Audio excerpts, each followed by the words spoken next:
Lesson F2, Power and Economics.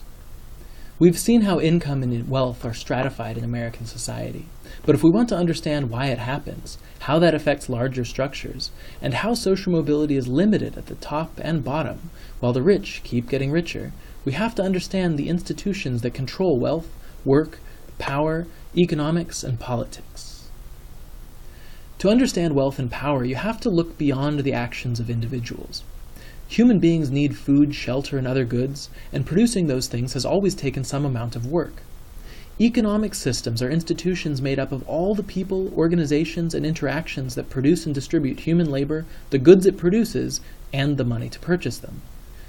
Producing anything requires control of things like land, material resources, the tools to make something out of them, as well as the money and information to hire labor, make something useful, and distribute it via the market. These all are the crucial means of production, which are a key source of power. But understanding economic power also requires understanding political power, as it is the government that prints the very money most societies use in their market. Government authority came from a royal family and patriarchy in most pre-industrial societies, based in tradition, and from bureaucratic processes of election and appointment in most industrial societies.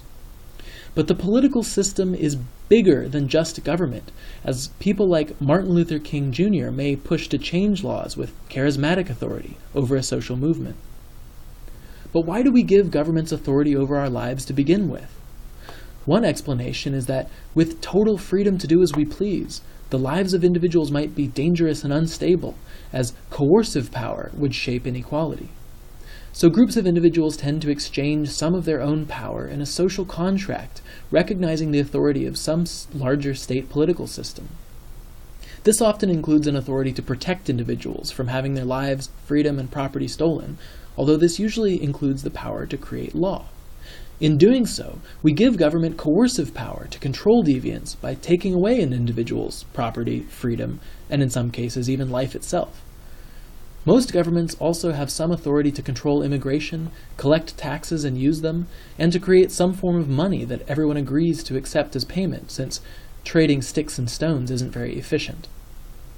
But the fear of an authoritarian state gaining total power over the lives of individuals, totalitarianism, has meant a long history of debating about how much power government should have, because in our love of liberty, we also fear the chaos of total anarchy.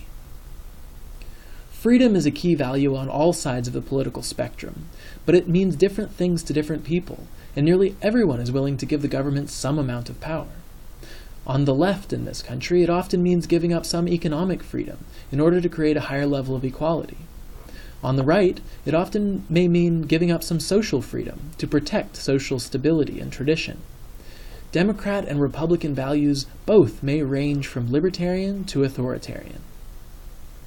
Modern economic systems exist also within a spectrum, between two extremes. Pure capitalism allows all property and the means of production to be privately owned, and what gets produced, by whom and for whom, is all decided by competition in the so-called free market.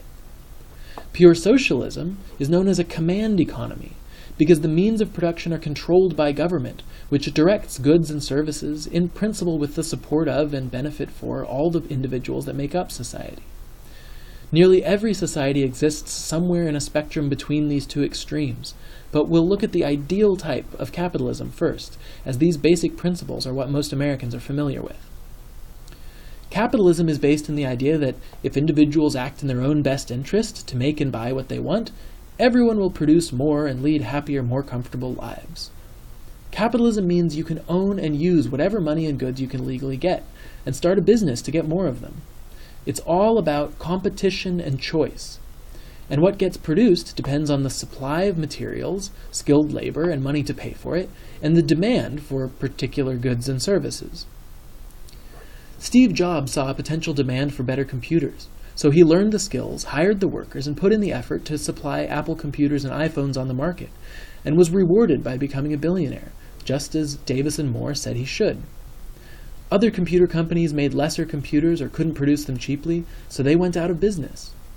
Consumers who didn't like Apple computers bought from Microsoft or lately Google. Apple offered enough pay to attract the best workers, firing those that didn't do a good job, and workers who didn't like how they were treated at Apple could leave the company and look for a better employer.